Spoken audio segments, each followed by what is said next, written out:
Coffee with Curmudgeons. It's Wednesday, May 3rd, 2017, and I am here live with my moonshot partner, Buzz Aldrin. Hi, good morning. I'm Buzz. Your weekend lunch, or your weekday lunch, consists of Salisbury steak, mashed potatoes, and gravy. I'm sorry, I was going to read the school lunch thing. Hello, everybody. May 3rd. Are you all rested up again after your May Day riots? Did you get out there and, bust some windshields, throw loot stuff at cops? Maybe throw a can of Pepsi. That seemed to be the most in thing. Someone got a hold of me on Monday and said, "Hey, Jason, what's going on? Are you rioting? It's May Day." And I said, "You know what? My back feels too bad to riot today, but I'll tell you what, I'm rioting in my mind." I'm rioting in my pants right now. That's right. I think a lot of people in Portland collectively rioted in their pants on Monday. Holy cow. Oh.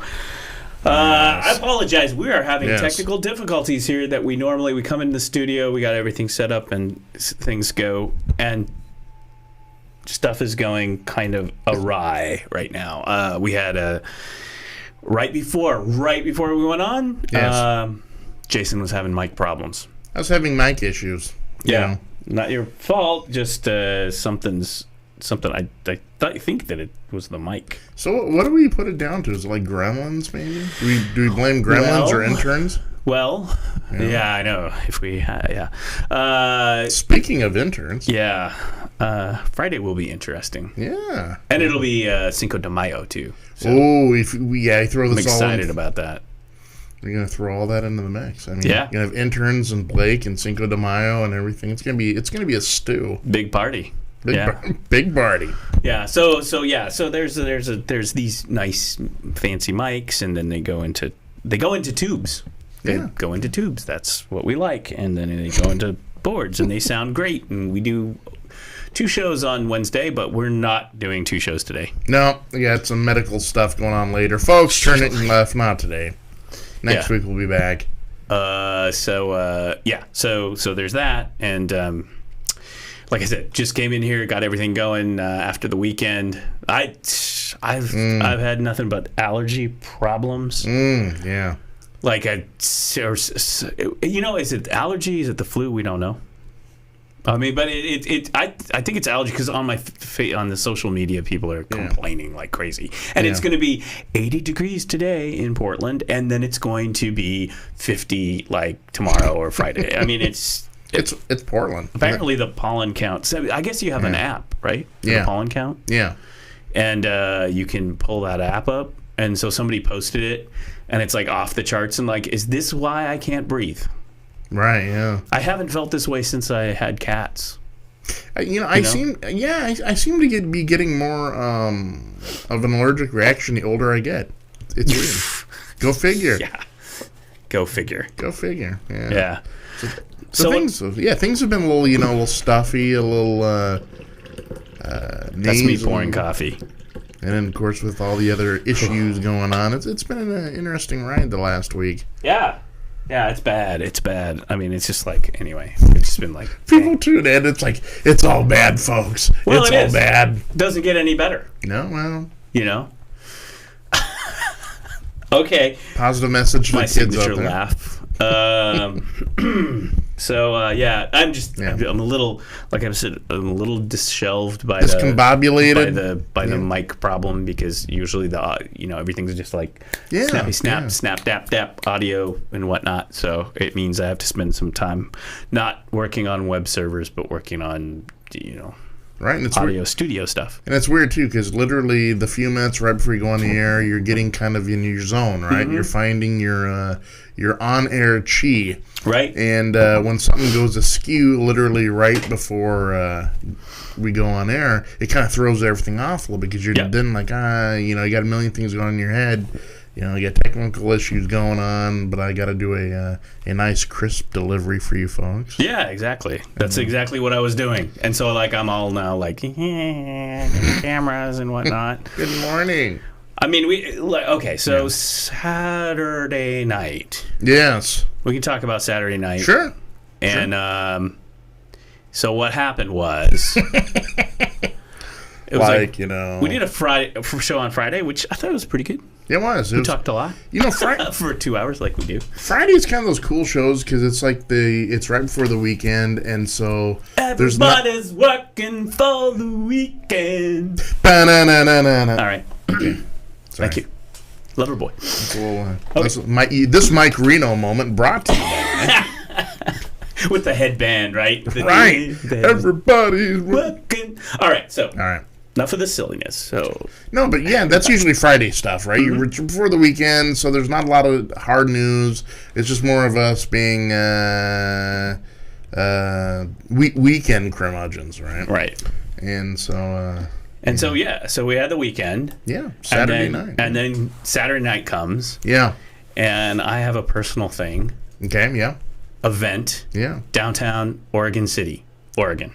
Who knew that Oregon City was the place to be on Saturday night? Crazy. Yeah. It was crazy.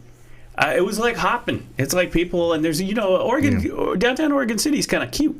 Yeah. It's kind of like Selwood or Hawthorne or something like that, sort of in a more Oregon City Falls, John McLaughlin house kind of way. I don't know, Governor of Oregon. It's got that pioneer swag to it, right? Yeah. So I go down there, and then somebody said it was prom night. Yes. So doubly hopping down there, and so I go to this place, cute little place, and we do a birthday party, and I ended up being responsible for the video presentation or putting that together. Yeah. So it was like, okay, that's what I'd kind of been. All right, I gotta, how many pictures, music, all that stuff. So then I'm bringing the computer down there and hooking it all up and doing that. Okay, so I do that, and then my cousins bought me, martini or something. Yeah, it all starts with a martini. Then it's done. Yeah, and then Anarchy Radio, 5-year anniversary. 5 years, yes. 5 years in the can, man. And that was up in the top, up the hill or whatever. Wild Hair OC, yeah. Yeah, it was kind of like it wasn't downtown. I thought maybe it was downtown OC. I could just walk, but it was like kind of up, kind of in like a strip mall, another part of Oregon City. It was across the parking lot from Bi-Mart. Yes. The Southridge parking, or the Southridge shopping center. The Wild Hair OC, yeah. Wild Hair Saloon. Yes. Right? Yeah, and those are the same people. They have another one in Canby, and they're the same. Of course they do. Of course they have another one in Canby. Yeah. And they're the guys that put on Hairfest every year. Hairfest. Yeah, it's a huge festival, nothing but hair bands, tribute bands. Seriously? Yeah. Oh, those are the man. people put on, yeah. Sounds like my kind of fest. Yeah. They got it going on this year, too. It's going to be huge. Tokyo reunion. Right. Right. It's in the air. Yeah. So it's kind of this place. Yeah. There's a Bi-Mart and like a Bank America or just those places you drive past all the time, and here they're kind of in the corner. We're kind of like in the armpit of the parking lot. There's the and you couldn't park. I had to park like on the other side of Bi-Mart, like where you load up the toilet paper or whatever, do the bottle exchange. Place was packed. Yeah, I walked in there, and then it's like it's packed. How big is this place? You just walk in this storefront, right? Yeah. And then it's packed, and then there's a band, and so I hear a band. I should just go back there, right? Yeah. And then there's a live band, and people are playing. The hereafters, yeah. And you guys weren't there. No, we were in the Pioneer Room. And well, there's like several rooms. Yeah. There were like several rooms, and then I'm like, I don't see any Anarchy Radio. I see a band. I see a whole bunch of people here. Right? You walk into the bar and it's like, wait a minute, something's wrong here. This looks entirely too respectable. Right. It's not. Well, it looked like a Friday, Saturday night. Yeah. I'd say the last kind of vibe I got that was like the Wild Hair there in the OC. Yeah. Very similar. Yeah. Is it Redding, California?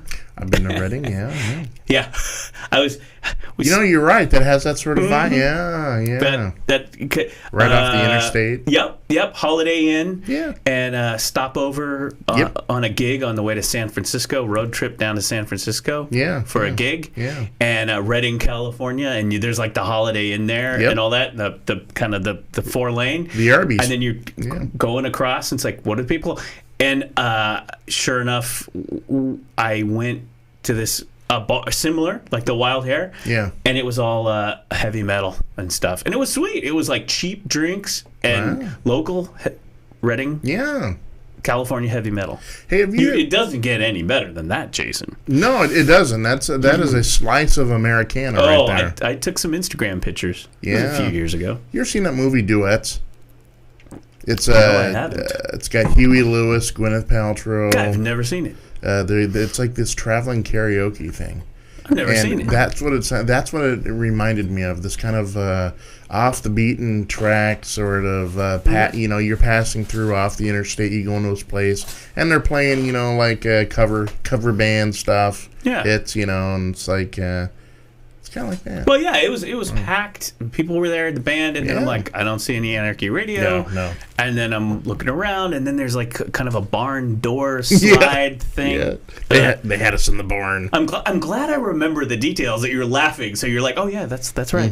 That's right, Doc. You got it right. And there's like kind of like the sliding weird faux barn door. It's like, there you guys are all like sitting there like in a L-shaped room. It was like doing like a cultish kind of est thing. Yeah, we were holding our ritual, our birthday ritual. We had our sheep leggings on, and no, but it's cool. Fifth birthday. We had, of course, America's Mayor was there. Yeah, I walked in and there was this chair right next to him. Yeah, and I was like, hey. June Lundgren and Seth Michael, both psychic mediums, were there. Yeah. That's right. Psychic medium. Yeah. And a lady who we may want to have on Coffee with Curmudgeons down the line a little bit. She reads people's auras. And it's all done very scientifically on a computer. And she said, I got her. Yeah. She's going to come, whenever we have her come on here, she's going to read Doc. She's going to read your aura live. Oh. Yes. That's not going to be good for anybody. No. It'll be good for them. Yeah. And fifth anniversary. It was fun. I had a, What are the ladies that are singing? Those were those were the Sinful Sirens. They are kind of this local, almost Portlandish supergroup made of members of Madame Torment. Oh, wow. And they had good voices. Very good, yeah. Wow, yeah. And they came in to hang out with us for a while. It was pretty cool. I mean, you guys always have good music, folks. Yeah, I mean, if they're going to have to stare at our mugs for hours, at least we could do is give things something pleasing to look at and sounding, to listen to. But no, we in past years we've always had them at either nightclubs or other stuff where we have live bands playing, and it's never like we have a day off, right? It's like we're trying too hard to try to make sure everything goes off without a hitch. And this year we just kind of like, screw it. We want to sit back and have people come in, hang out, and kind of celebrate 5 years of a show that wasn't even expected the last one, Right. So it was just crazy. It was a little crazy. OC and all that, and I think I was the only person in the OC that was wearing, other than probably the prom kids. No, you came in wearing... Prom kids wear different stuff now. They do. It's no longer, when I was going... Tuxedo. It was tuxedo. It was white tie and, white tails, Yeah. But now that just if you wear a suit, you're cool. Yeah, so. I think the prom kids, they just either dress like Katy Perry or Miley Cyrus. Something like that. Whatever those kids do. And those are the guys. All right. So, which is fine. Kids do what they do. I'd totally forgotten it was prom season, and it's like, why are all these kids dressed? Oh, yeah, that's why they're dressed up. But I was wearing a jacket because I showed up to the family birthday party wearing a jacket because that's what you do. That's what you do. Back in the day. Yeah. So I was like, I mean, it was like, I go into your thing and it's like, who's the narco? That's all right. I mean, listen, and if you're walking in wearing a suit jacket, I mean, when you see us sitting behind the thing, you got Buddha, me, and Mark, I mean, you're going to look good by comparison, so it's all good. It was a nice setup. So, my cameras. I apologize because, look, that's why. I'm so disheveled today because of this, crap I know. start we had here on a Wednesday.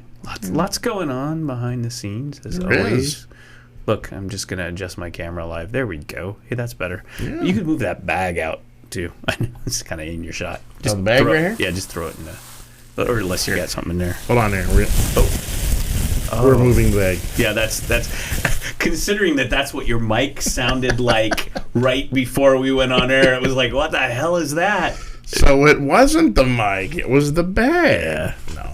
It was. There's a lot to. I mean, when you part of the way you get the sound. We got tubes. We actually have some tubes here. Yeah, we're not talking like Fee Waybill tubes. We're talking real tubes. Which is why it's all like in your face when you listen to it on the podcast. You're like, ooh, Doc's right in front of me. That radio way. Right. So, yeah, I was catching the. We had the big news. We got lots of news, and I got lots of stuff to talk. I got my bookmarks up. You got your bookmarks up. We're going to do good. We're going to do good today. And Friday, Friday's going to be crazy. Friday. We got a lot of stuff going on, and it's going to be Cinco de Mayo is Friday. It is going to be, yeah. So that's going to be great. Throw Cinco de Mayo in the mix. You never know what's going to come out. There's a lot of noise going on here, too, today. Everything's... Well, the sun's out, so everyone, has decided to come out of doors, right? Yeah. They're like, hey, it's always sun. Lawnmowers and those blowers. Which I'm one of those people that think those blowers should always be illegal. Well, yeah, I think there should be designated hours where you can only use blowers so you know what's coming. Get a. Back in we didn't have blowers. No, we had rakes. Well, anyway, so no, it's not Anarchy Radio this morning. Blowers had a different meaning in the 80s in the land of Bright Lights, Big City. Yeah, exactly. But you go figure. There's lots of news going on, though. Lots of stuff. So I'm watching. So Bill O'Reilly got ejected from Fox News last week. We are in the post O'Reilly era now, right? Yeah, he was doing a podcast which sounded pretty crappy. Yeah. Which I was like, hey, Bill, NuzBox, right? Bring in some revenue of your crazy conservative stuff, and then we have mic problems, so it's like I can't sell it. But anyway, that might make him feel at home. Exactly. Mm-hmm. So they moved stuff. They got the 5, which is I think a horrible show. Yeah. I want to catch it again, but I don't know. I've caught that show before, and it's never. And I like Juan Williams actually. A huge Juan Williams guy, NPR guy, right? And he's like the liberal guy, but they got Hannity and they got Tucker in the O'Reilly slot, right? Right. So I haven't caught it yet, and people are blown away, right? Yeah. I watch some of those shows on and off, right? So do I watch Fox. Yeah. Why? Not because I necessarily agree with them, just because I want to see what's going on there. Well, I watch it for optics and the general type of message that they're sending. And really, because when something's going on and I find this is on both sides of the aisle, right, is that when something is going on that one side does not like, they tend to have a whole different sort of line of programming where they kind of try to get it over to you that there's not really an elephant in the room. Yeah. Like as funny because something bad happens to the Democrats. Of course, MSNBC will have their own standard programming, but it's just the same as true as Fox News, right? So remember the whole Civil War kerfuffle here a couple days ago? Yeah. Where Trump's wide, we had the Civil War.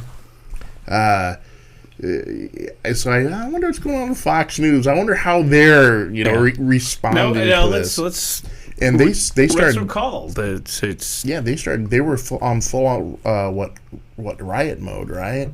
Yeah, just blood in the streets. Portland, Oregon's rioting. Right. So last night when I was watching the show here, let me put it up here.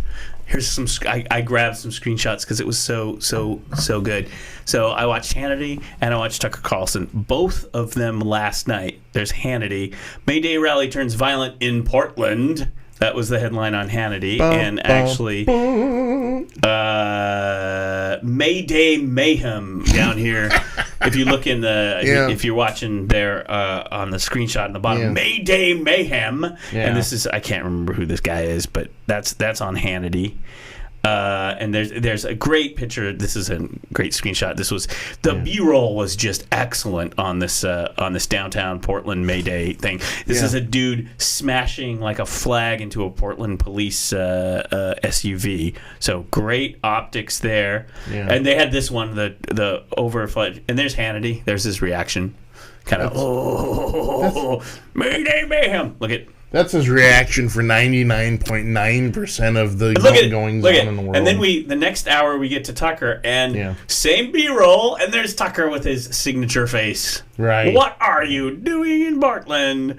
May Day protests turn into riots. So, I mean, I'm just showing you, like, these are two different programs, screenshots from, here's Hannity in the first hour, Tucker Carlson in the second hour. They're both showing the exact same B-roll of Portland, Oregon, and people burning things and stuff, and then get this. You're gonna love this. Okay. Remember Brit Hume, the old Brit Hume, and then ABC White House correspondent, the guy, and then he moved to Fox several years ago. Right. So Tucker had to bring Brit Hume in. He's a little fuzzy in this, but Tucker's kind of got his look. Brit, and over here, I believe this is the B-roll is amazing. This is the Target store downtown where they smashed through the windows there. Yeah. It's like the 90s. Oh, this was from a few weeks ago. There's Fabio and Tucker Carlson. I just like screenshots of Tucker Carlson. Fabio's liberalism leading to California's collapse. Yes, everyone freaked out. This is like a couple weeks ago on Welcome Tucker's show to the apocalypse, California. People found out that Fabio was believes liberalism is leading to California's collapse on Tucker Carlson. And Fabio comes to Portland once a year to hawk something, and I can't remember what it is. Fabio. Like Powell Books or whatever. I can't believe it's not butter. No, I don't know. It's like a book or something. I don't know. But anyway, I thought that was especially humorous to see the this B-roll. I should pull it up, but I'm not going to pull it up. But it's like this B-roll smashing the Portland police car, burning those newspaper things, and then the Target store. And I hadn't seen it, so I was kind of avoiding it, to be honest, because it was like May 1st. See, that's why I thought that I was kind of disingenuous on Fox's news part, because they had the whole thing about the whole Civil War thing. I was like, there's no way they're going to cover that because it's going to make their guy look like an idiot. And sure enough, you go there and there's Portland, May Day riots and stuff. And I thought to myself, as a Portlander, and people living in like the Rust Belt or down south may not get this vibe, but that's Portland every May Day. This is not news. Yeah, I mean. You could have had that B-roll. That could have been 5 years ago. That's what we do. Was right. I mean, okay. So here's the thing. I'm not down with it. Okay. No, me either. So that's just and then there's this whole thing that we've been happening in the last year since the election. With Portland, where you have activists and people doing a march, and then wasn't this Portland march? It was permitted, right? Yes. It was permitted, May Day march, and then what I heard sources say, someone in very ironic mode threw a Pepsi at a cop, and then they pulled the permit, and it's like, okay, we're done here. In a brilliant Kendall Jenner move. It was, And no, you're supposed to take the Pepsi. If I throw it in your effing face. Yeah, because I was watching it. I turned it over there, and people are riding and stuff, and I saw this thing, this blue thing, kind of whir past. I was like, "Wow, what? That's not a brick. What is that?" Next thing I see it again. Again, I'm like, I almost got it this time. It's almost during the third time. Yeah, that's Pepsi can. I'm like, somebody has a wacky sense of humor. They're throwing Pepsi cans. I was expecting the Jenner to go flying across the screen in a second. This is a throwback to that awful Pepsi commercial that came out a few weeks back with Kendall Jenner, where they're having tensions and a riot, and then she comes in and gives the front line of the cops, the authorities, a Pepsi, and they just shut it down. It was just. even that though, when I first saw that commercial about the anarchists throw Pepsis. There you go, Pepsi. There's your marketing. Congratulations. Crappy corporate soda. Here, take that. But your marketing is as good as United Airlines. Good on you, Pepsi. Good for you, Pepsi. Good for you. No. Hint. Yeah. Maybe stay away from the whole protesting and political thing and just sell some sugar water on a damn beach somewhere. Yeah, caramelized sugar water. Stay away, right? Speaking of which, you can't even do that. What? Caramelized sugar water. Are we talking about that? We can if you want. Well, no. All right, fine. Never mind. No, but even the Pepsi commercial, though, come on. They stole that from, like, the old Vietnam photograph of the lady walking up, putting a daisy in the... That's right. That's what I thought. The thing, yeah. That was the idea, right? Yeah, the updated sort of... famous... make picture. Love, not war sort of thing. This was back in the hippie protest 60s days. Yeah. And this was when they had National Guard, I believe, out with the rifles and everything, and there was a famous picture. And you never know later if it was set up, but it was like a daisy in the muzzle. In the barrel. Yeah. Lady had cojones. Yeah, that's exactly what I was going to say. Because back then, because back then the National Guard would mow you down in your university. And unfortunately, this is circa Richard Daley, Kent State. Yeah. Kent State. Horrible stuff. So you're flinging Pepsi cans. When I saw the first blue whir, I was like, I recognize that. What is that? Second was, almost got the third. Yep, that's Pepsi. So this B-roll on Fox, and I don't know who put it together, if it was Fox or maybe even just like KGW or KOIN. Like the last seconds of the B-roll is the KOIN news truck with spray paint over the KOIN thing. So it would have had to been KOIN because the KOIN or Fox 12, they kind of don't they sublet it out now? So, typically. Right? And then so it's probably sourced. But anyway, it was really tight. Like some of the best B-roll riot kind of stuff that I've seen in Portland. Yeah, I mean, since the kid smashing with the baseball bat, smashing the window of the car, who he got prosecuted recently. Yeah. But so they had a permit, and then they have people who are trying to march and do the May Day thing. Yeah. And then Pepsis get thrown and whatnot, and then boom, the permit's pulled. The cops just are like, nope, we're done here. Yeah. And since Ted Wheeler has become mayor, the Portland police has been a little less. What would you say?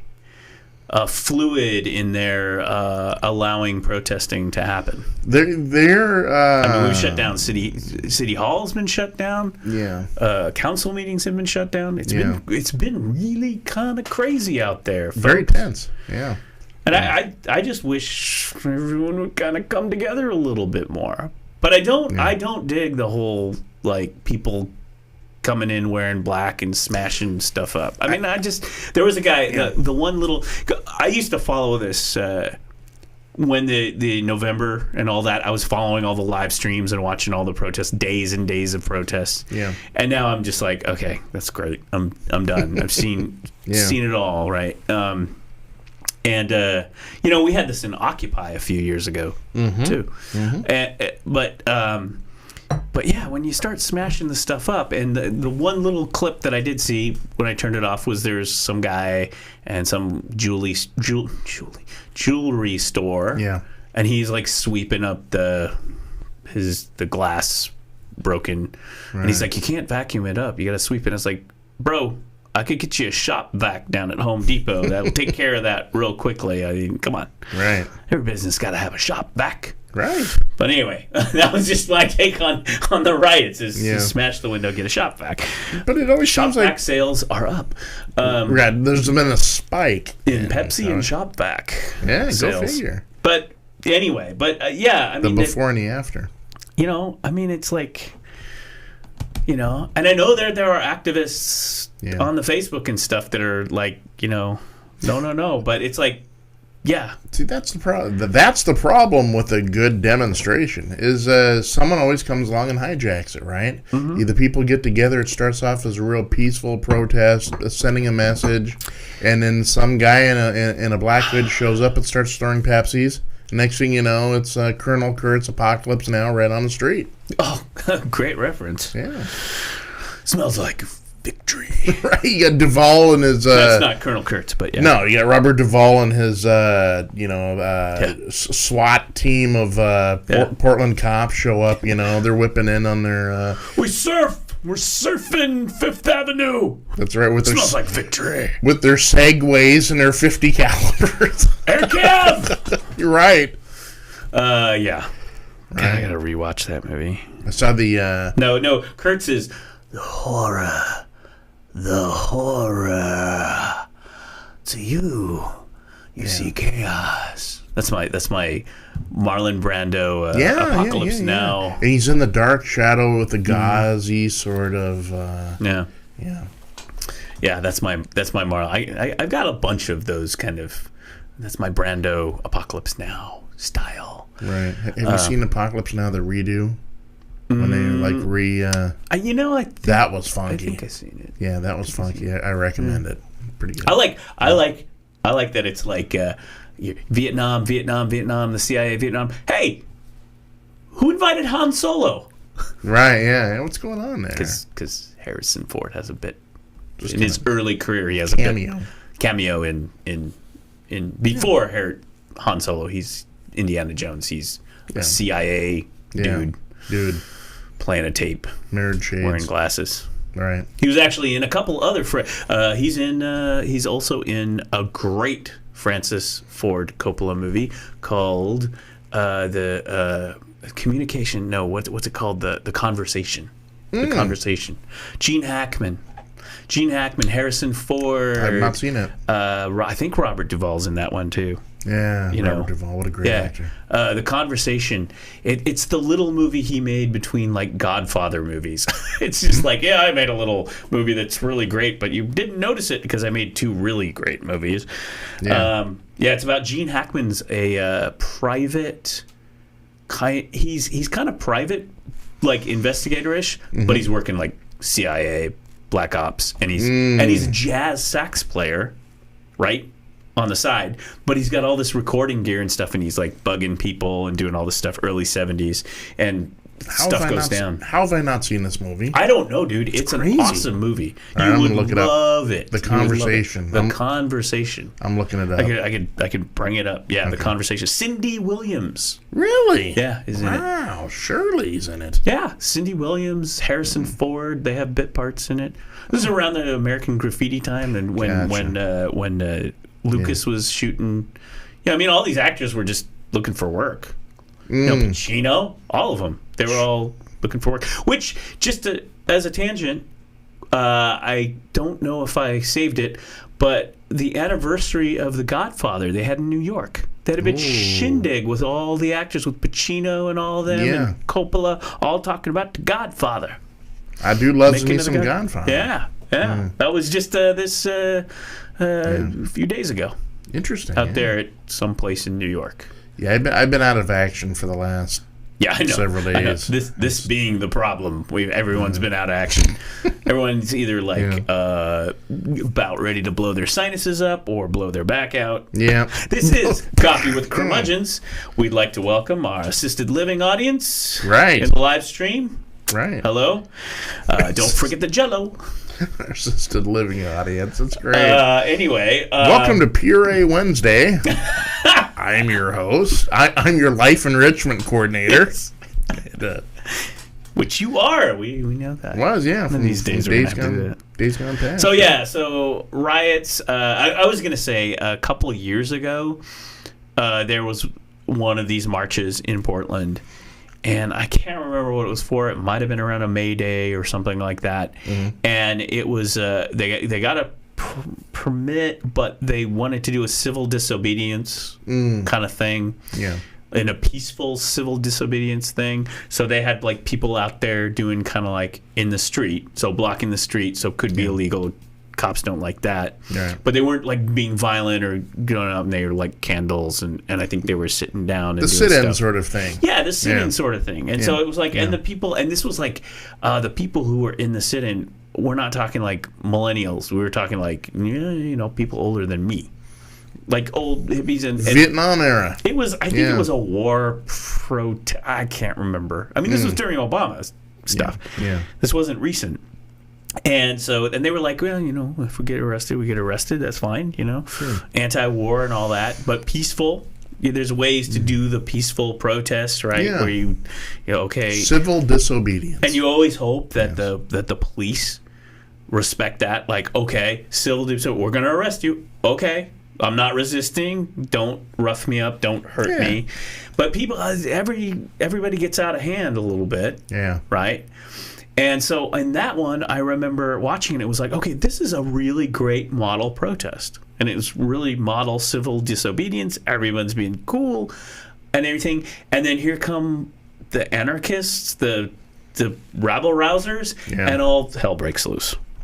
And the people who organized it said, we were there doing civil disobedience. We were not going to, throw... Because, first of all, if you start throwing punches with the cops... Not going to end well.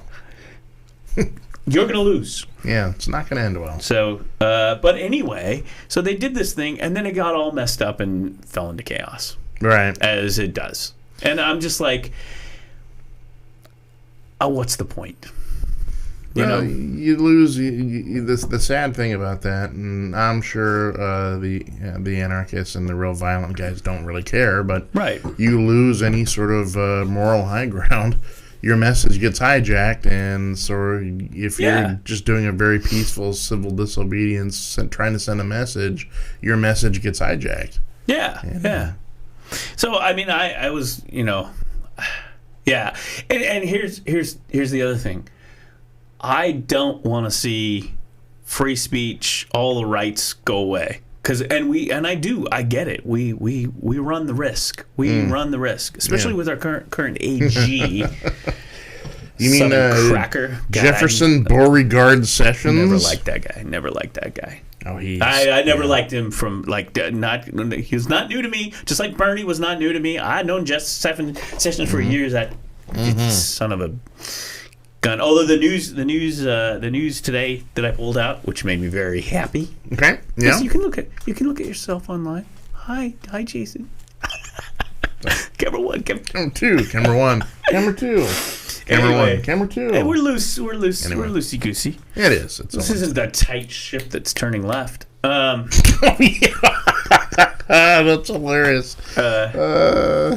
Anyway, no. Turning left is a little bit tighter show than this show. This show is you got sound bites and you got stuff. You got that's I liked the format last week. We had it was kind of looser, sort of. We just like loose, man. We're just two loose guys. Two loose guys. That's the next podcast. We're gonna do two loose guys.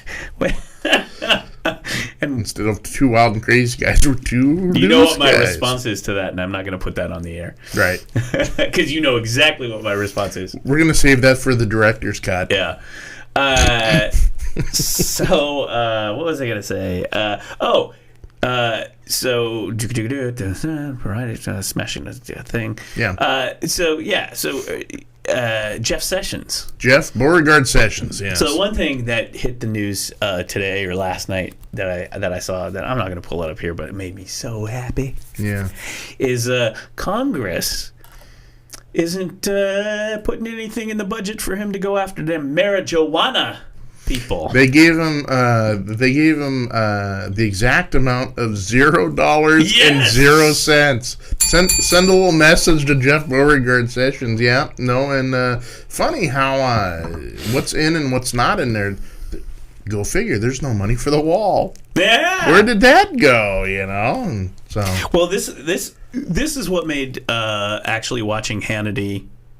More Hannity, less Tucker Carlson last night, because that's what they were discussing. Yeah. Because Hannity is just like, you get Congress. Hannity was down on the congressional Republicans last night, and he was interviewing guys in the rotunda there, where out in the hall. Yes. Which I got rotunda, a screenshot. Yeah. It's probably on my phone. It's on my phone. I'd have to do some stuff to bring it up. But honest to God, okay, they're there in that hallway. Yeah. And they're interviewing him. And you can see like tour groups in the background, and then you have statues in the background. Yes. Mm-hmm. Dude, those statues look like something out of the Star Wars prequels. I swear one of them was Darth Vader. I mean, it was like Sith Lord statue. I'm not joking. I'll pull this picture up later or something. But I'm looking at this picture going, since when do we have all the Sith Lords as statues back behind the Baroque, Gothic-y sort of? Well, they were just in the background, and one of them, literally, I was like, is that Darth Vader?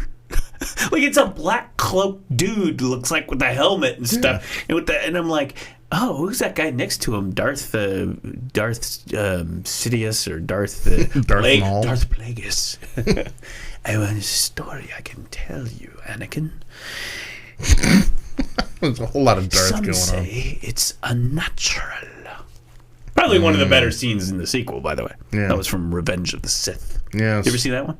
Oh, yes. Oh, okay. Yes, I believe. Yeah, I have. That was the scene where. Actually, I've seen everything up to the last one, and Rogue One. Right. You gotta get on those. Yeah, I was watching this cool. I've been into documentaries lately. Yeah. And they had this really cool documentary on the history of country music. No, I'm not a huge country fan, but could we find this on Netflix or whatever? Exactly, Netflix. I was on What's it called? Checking it out, just like. It was like country song. Documentary about country music. Just look it up. Yeah, from the real roots of country music, where it came from. It was almost Ken Burns sort of stuff. But Ken's Burn. Ken's Burnish, but just infinitely fascinating. I enjoy that. I'm surprised because he did a whole big jazz blues thing. 2 Jazz, years yes, ago. I've seen that. Yeah. Mm-hmm. And I'm surprised he hasn't done one on country music. Me too. It was very interesting.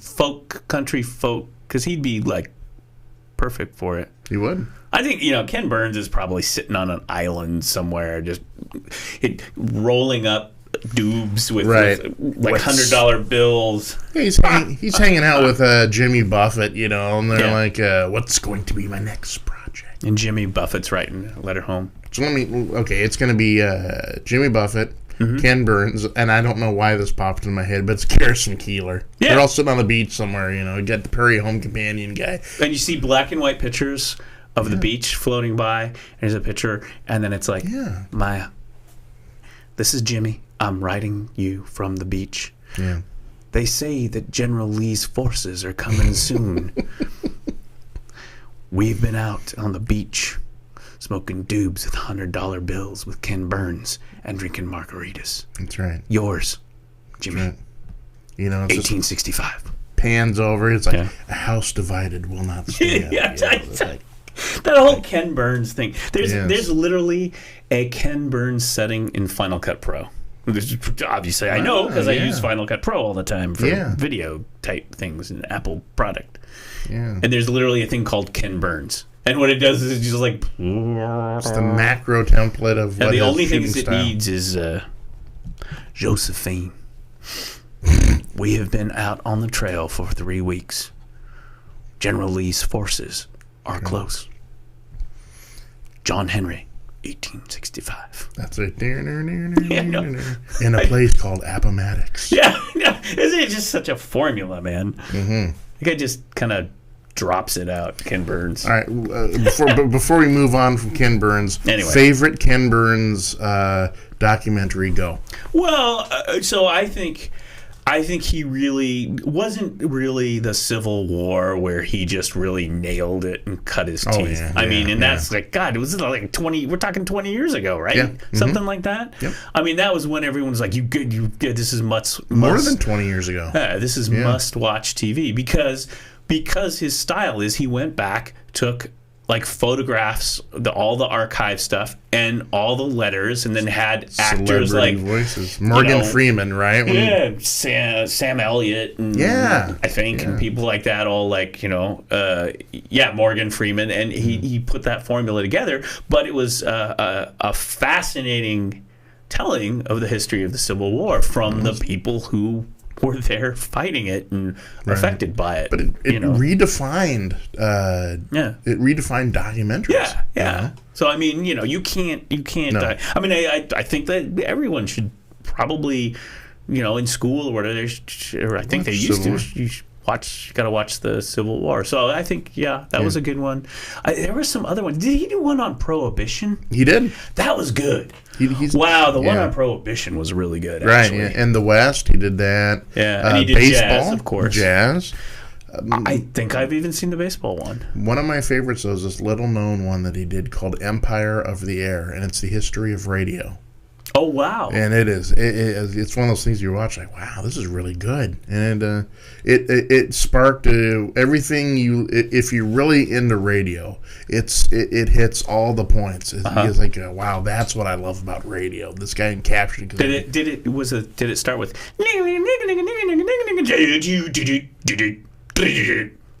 Spirit of the radio, right? It's Rush. There was a man. His name was Marconi. Begin the day with a friendly voice. Right. Something unobtrusive. Right. Some Neil Peart lyric crap. But anyway. It's another actually good, even if you don't like Rush, there's a couple good documentaries on Rush. One, Neil Peart.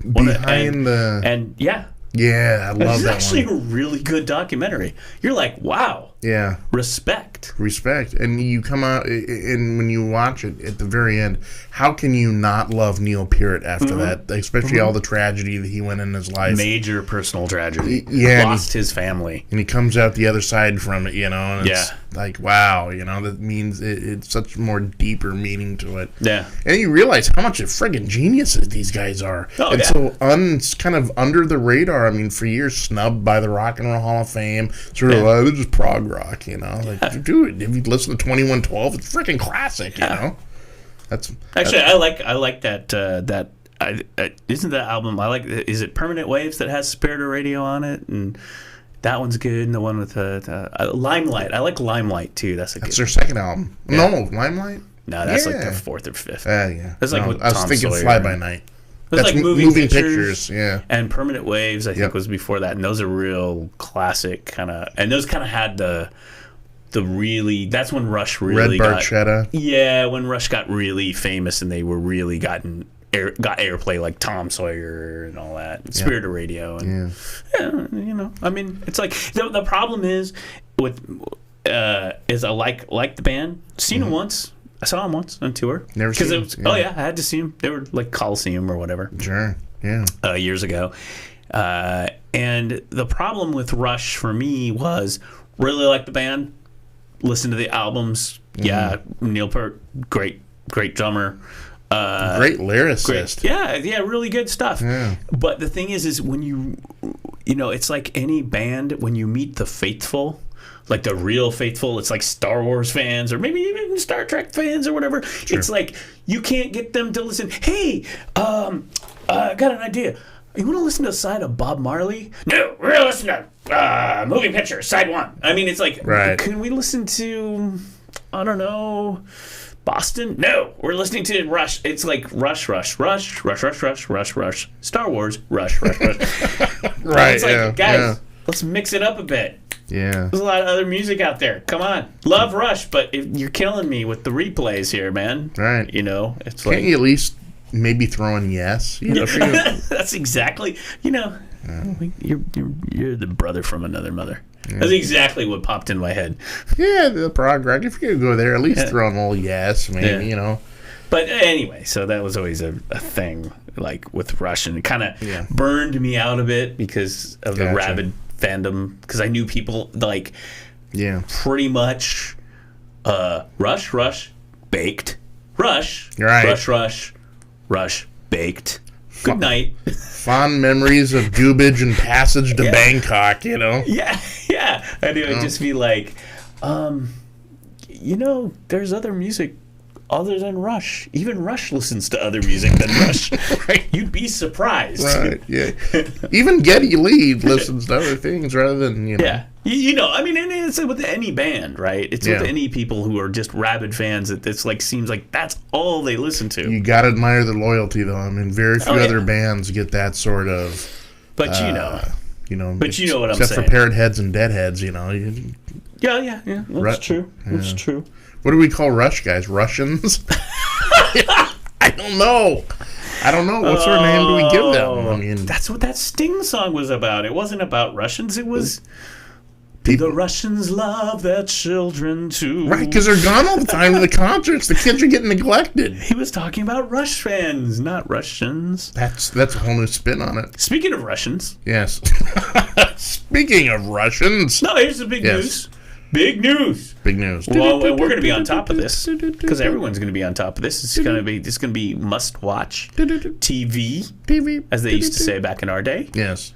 Vladimir Putin. Mm-hmm. I have it on good authority. He's a Russian. That's the tie-in. I've heard that somewhere. Yeah, that's scuttlebutt. And I guess he runs stuff over there in Russia. Something like that. Yeah. He is going. I think is it hitting this week? He's going to be on a big. Was it a 9-hour? It was a long, extensive interview. Yeah. By Oliver Stone. Go figure. Sit down. When I saw that, when you sent me that link, that blew me away. I never would have put the name Vladimir Putin and Oliver Stone together. Well, you know why, though, right? Because Stone did Snowden. That movie Snowden. Yeah. Which I have not seen. I don't know. I have not seen it either. I don't know what's going on. Did I send you? There's another thing. How much access did he have to Putin on? I'm assuming Stone asks really. He's one of those guys that has no fear. He'll ask like really probing questions, and he. When I saw that, I'm like, man, how did Putin? Because Putin, everything is staged with Putin. Thank you for the heads up there, Jason. It's like, oh, you sent me the link. Oh, that's right, I do that. Maybe I can pull up links I send Jason. Except close. Here we go. Oliver Stone's Big Get. Here it is on the NuzBox. Is it me or does Putin always look constipated? Well, yeah, it's a Boston Globe. According to Matthew Gilbert of the Boston Globe, it sounds like a twisted dream. I mean, eating too many late-night milk duds, okay. Yeah. Russian President Vladimir Putin shirt on. Okay, come on. Okay. They're hitting all scenario. Come on, cut to the chase. The Oliver Stone called the Putin interviews. Yeah. Mainstream news outlets have been trying to get Putin, but Showtime and Stone prevailed. So this is going to be on Showtime. The conversations, which began airing on June 12th, took place in the Kremlin, Sochi, and Putin's official residence. Stone and Putin will discuss Joseph Stalin, Ronald Reagan, Edward Snowden's asylum in Moscow, NATO, and Putin's relationship with Presidents Clinton, Bush, Obama, and Trump. Interesting. According to Showtime, the pair will also dive into most sensitive topics, the controversies engulfing the increasingly fragile relationship between the U.S. and Russia today, the 2016 elections, Syria. I'm trying to see when they said how this is so this is several hours worth. Like 9 or something now here's the thing. Here's what the premise is, and I still got this up on the screen. Here's what the premise is with this is the conversation starter, Jason. Okay. He's sitting down with Oliver Stone to watch Stanley Kubrick's classic Cold War satire, Dr. Strangelove, or How I Learned to Stop Worrying and Love the Bomb. Yeah. And then the two will cordially discuss the fine points of the film. God, that's the conversation starter. Just reading that off the page, that is one acid trip. What do we say, June 12th? Yeah. So isn't that crazy? Yeah, that's an acid trip right there. That's an LSD moment, man. No, but holy cow, that's must-see TV. It is Oliver Stone and the somebody compared this to David Frost. Was it David Frost Nixon? Frost Nixon when Frost sat down with Nixon, but he also sat down with didn't he sit down with like Brezhnev or China. He used to do these kind of interviews too. Yeah. He did these kind of, you're going to sit down with this guy who's no one can get for an interview. Leonid Brezhnev, Yeah, I think so. But they were comparing it to like kind of a David Frost kind of thing. Yeah, with Brezhnev, I could never get past the eyebrows. Yeah. There's caterpillars above his eyes. I think he did. But anyway. Yeah. But so Oliver Stone. Interesting. So we're gonna get a big American glimpse into Vladimir Putin. Yeah. So, which you can go online. You can watch he is Putin, like Trump, is a media dude over there in Russia. He has that big talk he does once a year where he sits down like at a desk for like 5 or 6 hours and takes questions from the audience and I think he does a call-in. Literally does a Russian call-in. Putin live. Yeah. No, that's exact. Look it up. Check it out. He'll, so you just have to listen yearly sort of confab. Yeah. But interesting. I wonder how. So this I want to watch that. That was Showtime though. Because Stone's usually a pretty provocative interviewer. He usually goes places. I've never seen him do interviews. Yeah. He's done other interviews? I don't know. Yeah, I'm trying to remember who he had like a one-on-one with. Kim Jong-un. Right. Oh, geez. So, how's the haircut going? How's that working out for you? That'll be next. Right. No, I can't remember what it is. If you Google like one-on-one and Oliver Stone, it'll probably pop up. I can't remember. I just remember it was early to mid-90s, and it was somebody. Milosevic? Oh. Ooh. Wow. Somebody. I think maybe it been during the Bosnian thing. So this is, but I remember like vaguely feeling these are some uncomfortable questions. Yeah, well. I'm very surprised because especially with interesting Putin. That he's a director and he just does the thing. Yeah, he probes. Vladimir Putin. But with Putin, I'm intrigued because there's a teaser trailer even on Showtime, 15 minutes. Yeah, well, he did. He did Snowden recently, so yeah. I gotta watch that because so do I. I haven't seen it. And the Putin thing too, because with Putin, everything, especially with media, and you're right, he is a media savvy guy. Everything with him though is almost overstaged. Yeah. And so I can't imagine. Are they gonna let just Oliver ask any sort of, question about, especially Russian, well, we'll see. Oligarchy sort of. Dark, shadowy, whatever. So explain the 32 dissidents that have been killed since 2014. What's your take on that, Vlad? I can't imagine that going. So. Yeah, I can. I say. Well, in other news, Comey's up on the Hill today. Right now, as we speak, he's and it's on CBS Live. They're airing it. CBS. C-SPAN. Come on. Well, yeah, of course, C-SPAN. So he's up there chit-chatting with the people. Chit-chatting. They're talking about, what are they talking about? They're talking about Hillary Clinton. Yep. And what's been going on since. They're going to talk a little bit about the Trump stuff, although... it was C-SPAN 3. From... not on C-SPAN 1 or 2, it's on C-SPAN 3. Yes. But I guess the fireworks are really going to start tomorrow when he shows up and it's a closed, top-secret session with the... and this on the heels of Hillary Clinton just was given an interview with, I think it was Christina that's who it looked like. Amanpour. Grace. Right. And, you know, it was... The woman sort of summit thing. Yeah, and it was part 17 of How I Lost the Election.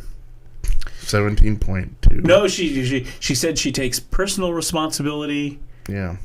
And Comey and... Did she throw Bernie in there? I don't know. Comey and, all the other... Yeah. The Russians and hackers. Yeah. And whatnot. Yeah. I don't know.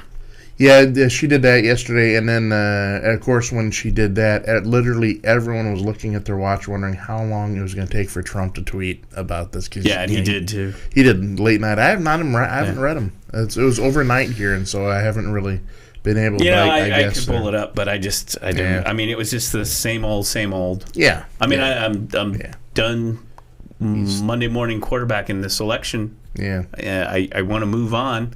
I want my party, that party that lost, to move on and create a new strategy that speaks to the American electorate. Right. And talk about what you're going to do rather than why things didn't work out. And how you're going to make it better. Right. I sound like the church lady or something. Gonna make it better. Make it better. Or maybe H.W. Bush, wouldn't be prudent. I do. It's like, where did that come from? Gotta show how to make it better. It's the economy, stupid. 1,000 points of light. 1,000 points of light. I was thinking about that. Yeah. Clinton won. Yeah. Bill Clinton. Bill. What did he win on? I mean, that was the whole thing. He won. He got over Bush. People think it was, I feel your pain, but it was more, it's the economy, stupid. Yep. I mean, that was it. And that was the phrase. And everyone went, bingo, economy, Bush not doing a good job, 1,000 points of light, whatever he was doing. Yeah. And it was like, it's the economy, stupid. And that's won the election. Yeah, and feeding off the hardcore Reagan-Bush fatigue at that point, They got this book out. You heard about this book that just came out there? Did we talk about this or talking about this new book? A new Hillary Clinton book. Shattered. Thank you. Shattered. Yeah, we talked a little bit about it on Friday, and they claim that Bill was none too happy. No, in fact, they kept Bill at arm's length, which I think was. Love or hate Bill Clinton, that man knows how to campaign. Well, and that's kind of what Shattered is saying. And he was screaming at those people, especially he's right here. The Brain Trust, Hillary's Brain Trust, that listen, there's some serious backlash you're going on. You need to go to these Rust Belt states. Yeah. And they're like, no, don't worry about it. We got it. Shattered Inside Hillary Clinton's Doomed Campaign by Jonathan Allen, no relation, and Amy Parnes. Yeah. And they're not. This isn't the first. My understanding was this is not the first Hillary Clinton book that they've written. Right. And it's not. This isn't. My understanding is their previous Hillary Clinton book is not. They're not. It's not a hit piece or anything. I did hear a brief interview with the two of the authors on a radio show. Yeah. And they were like, "Look, we try to do this independently." The first book they loved the first Hillary Clinton book we wrote. We don't think they're going to like this one, you know. Yeah. And they got some good access, which with Hillary I was kind of surprised because usually she is not a very she's a hands-off type of person. They got a little listen here. Yeah. Whose votes at the Democratic Convention determined the party's nominee. But the idea burned into her mind as much as anything else was that she had lost because she'd hired people who put their own interests above getting her elected.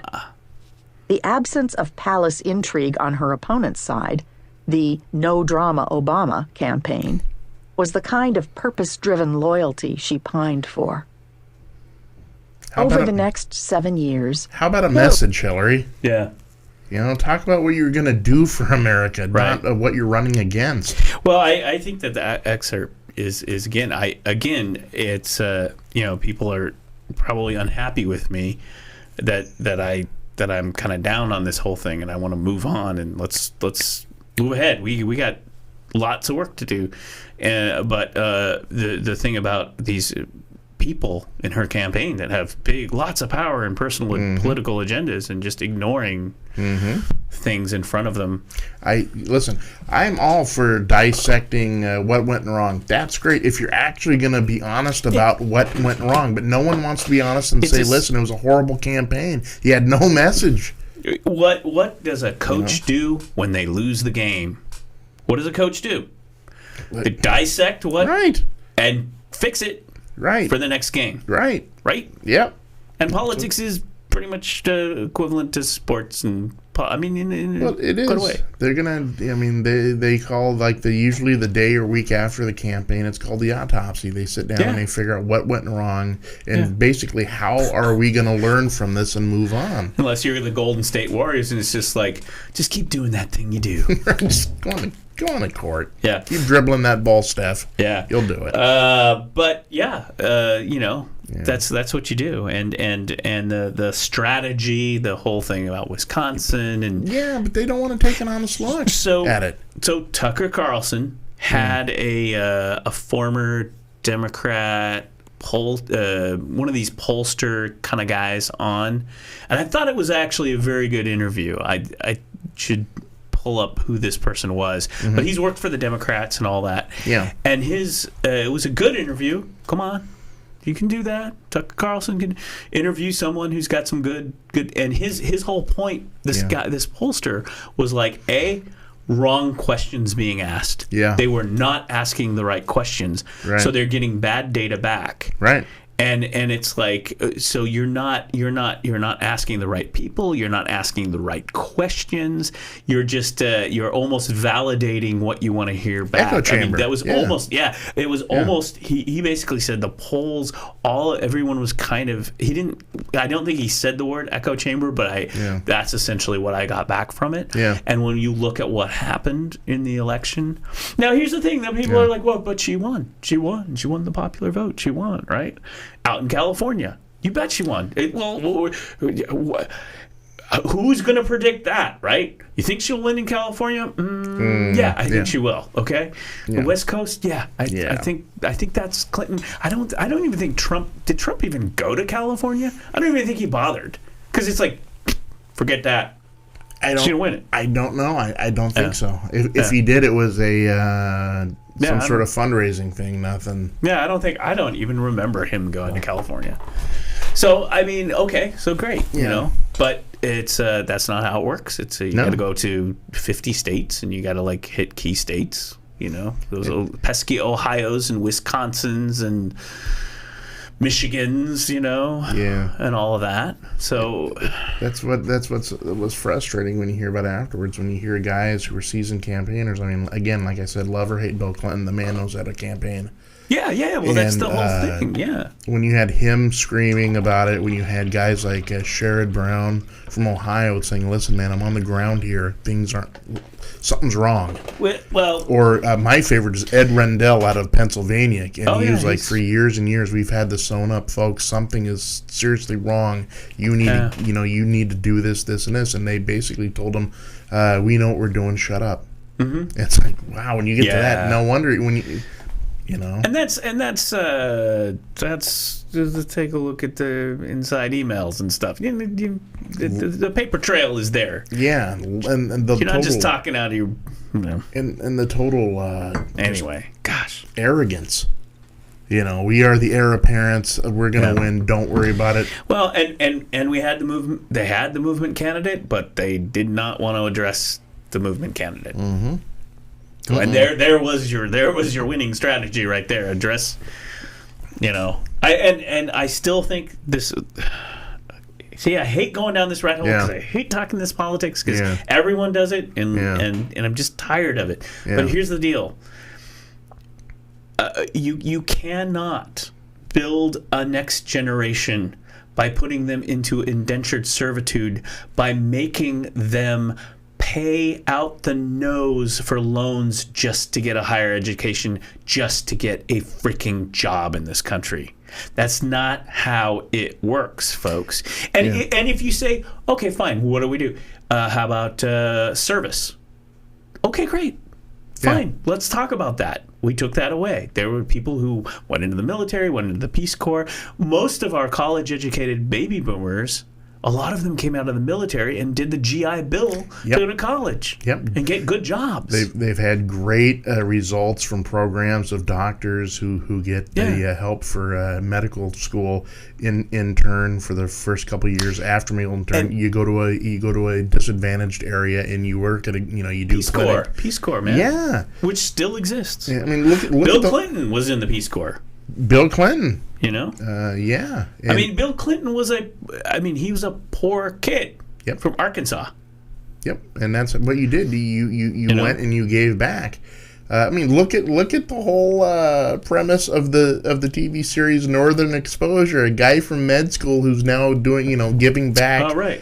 And I think we need to do that. I think we need to reinstitute the sort of what can you do for your country if your country's going to help you pay your bills? Because there's something seriously wrong, folks. I had 30-second tangent. There's something seriously wrong. Welcome to Turning Left. Right. If you go through 4 years of school and you now owe a 6-figure loan, there's something seriously broken with that. You're not paying, and what we're finding is you're not going to pay that back. You're not going to get a good enough job to pay it back. Right, but you're not. But you're stifling. You're stifling all these. The future, at least the immediate future of these people that get out. I mean, they feel like they are now overburdened with things, and instead of like going to places and clinics and trying to help people, well, most of these guys, sure, I would love to do that, right? They're now figure, crap, I owe $200,000 on my loan. I can't afford to do that anymore. I've got to go Wall Street. I've got to do whatever I can. This is how you indoctrinate. This is how you indoctrinate your citizens into the lockstep, message of your country. I mean, it's by design. There's a general that gave a whole talk about this, a former general, and it was very fascinating. But I mean, that's the middle class issue. Yeah, and people bitch and moan about millennials, but come on. This is a middle class issue, and the higher education is skyrocketed. Yeah. It's ridiculous. It's absolutely ridiculous. And maybe you don't have to go to a 4-year college, or maybe you can go to a technical school or whatever. Learn computer program or whatever. That's technical. There's all kinds of options, and no one's speaking to that. And that's all middle class issues. That's all middle class. Rich, they don't give a crap. Forget about it. This is not an issue. Yeah. Where are the Democrats who would traditionally speak, as I was growing up, speak to these issues? Bernie was the first guy that was like, "Oh gosh, okay. Hey, I'm hearing Democrats speak. I'm hearing middle class. I'm hearing working family. I'm hearing this stuff." And you lost your soul. You lost your soul. Good luck for you. I did see every time they keep pulling me back in. This Godfather 3 moment brought to you by. I wasn't a big fan of Godfather 3. I turned it off after 45 minutes. No, okay, look. I couldn't handle it. No. Godfather 3 was a good gangster movie. It was a good gangster movie. The problem is Godfather 1 and Godfather 2. Yeah, that's true. So your expectations it's a lot to live up were to. very high for Godfather 3. Now, if you put it in context with, say, you never watched Godfather 1 and Godfather 2, it's like, that's a pretty entertaining movie. That's pretty fun, Try to get out and they pulled me back. Yeah.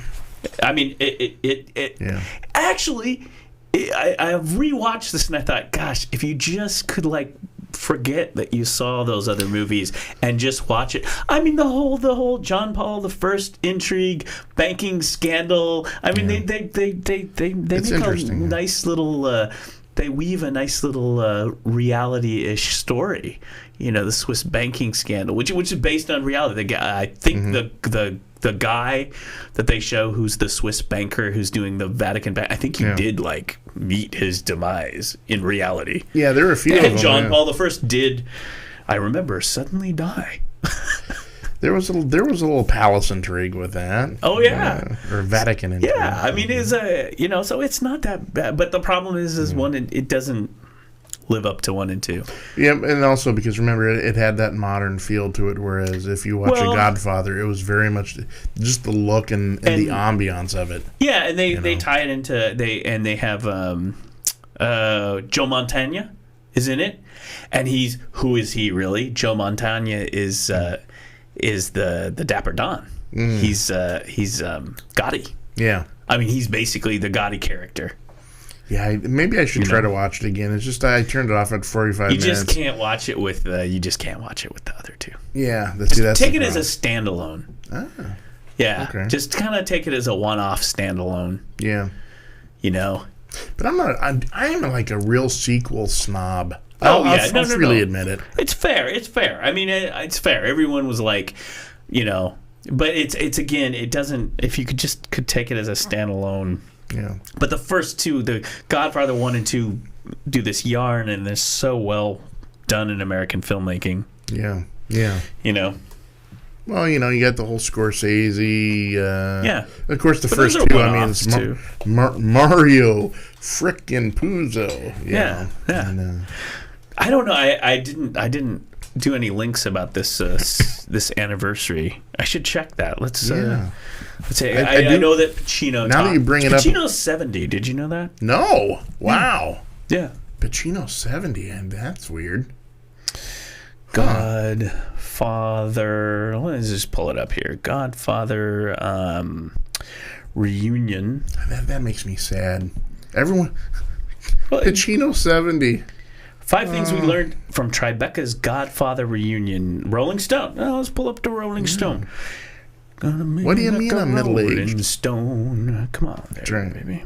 Then there's a nice picture. I saw this. Here's the photo up here. There's Coppola in the center. Coppola's looking good. He's not young anymore.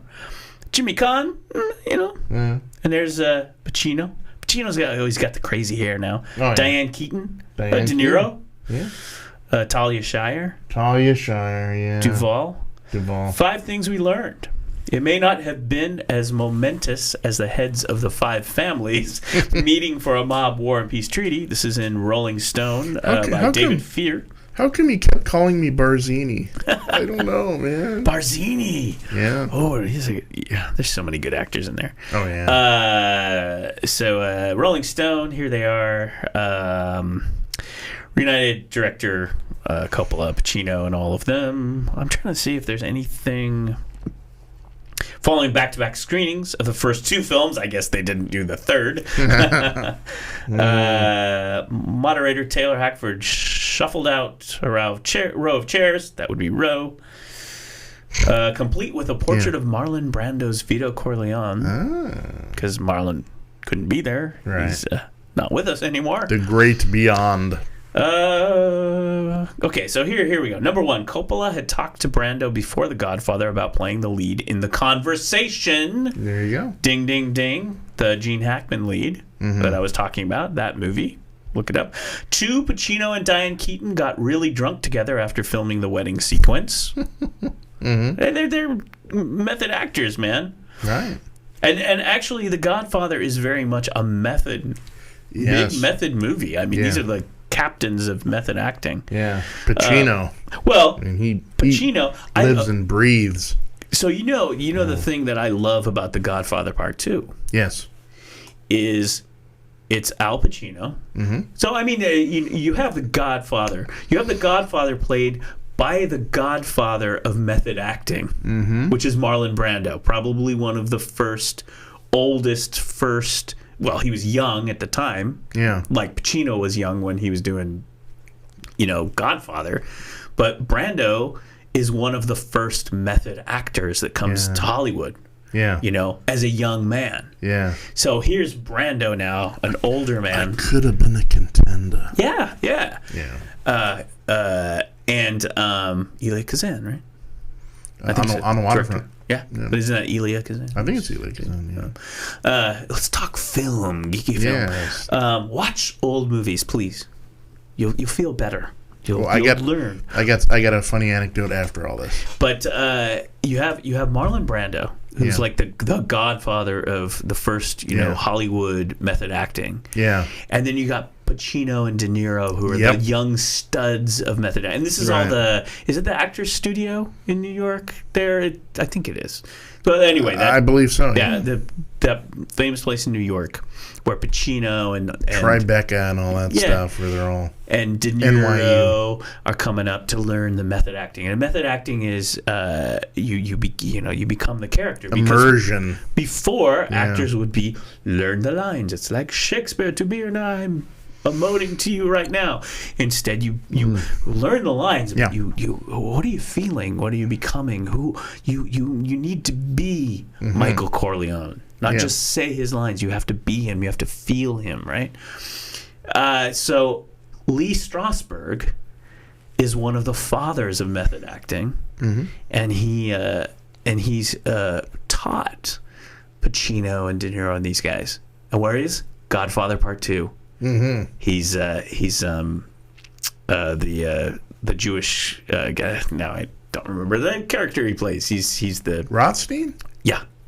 He's Hyman Rothstein. Right. And so there's all these scenes in Cuba and in Florida with Lee Strasberg and Al Pacino. And what you're watching there on this major film is a student and his teacher doing scenes together on film. And they are brilliant acting scenes. Like, they are like textbook acting scenes on film. You're like watching this going, aren't you going to eat your cake? Have some other cake. Yeah. Oh, yeah.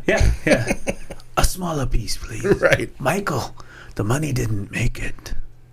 I don't want people to know that you're getting cold feet. Right.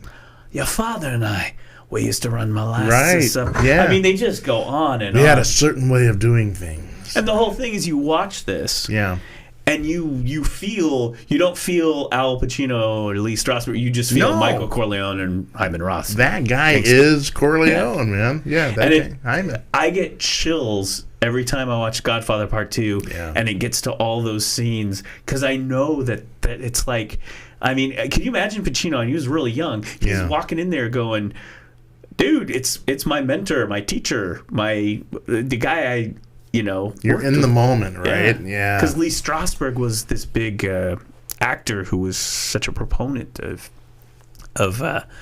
method acting, and it changed acting, forever. And if you watch the really old movies, like Bogart, great actor, not a method actor. No, that's the difference. You watch Bogart, it's like that. Although I've noticed I've watched some of his later films recently because I've been kind of watching some Bogart stuff. African Queen. Toward the end, it's like everyone kind of needs to step up their game and get, early Bogart, not so much. No, he's just template tough guy. Sam Spade, whatever. But later, Philip Marlowe. But by the time you do get to African Queen and stuff, you notice that it's like, okay, there's a little more method going on here. Of course, one could argue, if you're going to be sharing the stage with a Hepburn, you better bring your A game, because she, Oh, yeah. She's one of a kind. Spencer and I took a boating trip. That's my Katharine Hepburn. Right, or on Golden Pond. You old poop. Yeah. Oh, number 3, the gentleman who played Hitman Luca Brasi. Oh, I love that guy. May your child be a masculine child. May have, shall we say, done real life research for the part. I've actually read. Last time we talked about the James Bonds. Yeah. I've done my reading on the Godfather background, and I've actually known that the actor Lenny Montana was his name, Luca Brasi. And he kind of hung out. There were some people who actually kind of hung out, and they when they were making the first one, when they were on location, apparently maybe it was by the second one or whatever, there were wise guys that would kind of come around and say, hey, what's going on? Hey, can I do a walk on? Like, because the Godfather became embraced by the wise guys. Right, yeah. Because really, if you looked at it, it kind of glorified the mafia until you get Scorsese, who doesn't glorify the mafia, right? Right, yeah. And I mean, I don't know if it's glorification or it's just it is what it is. It's not because remember in the early in Hollywood, there was a lot of sort of real propaganda-ish,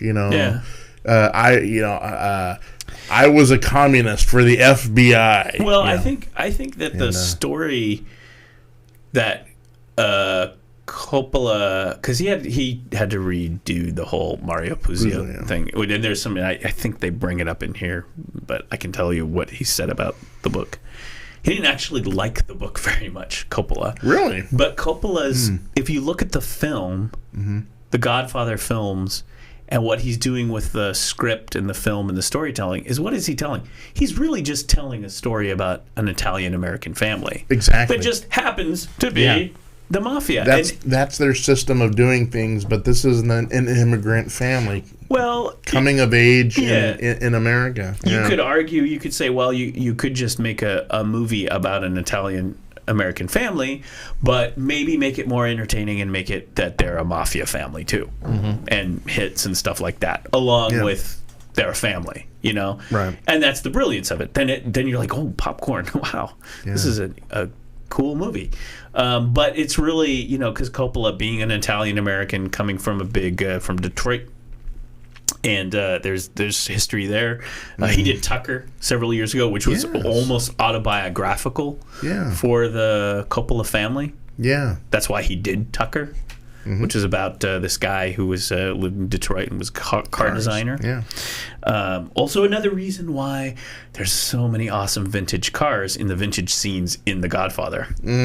Like tons and tons. Right. Like in the scenes that are set in the past, they actually get...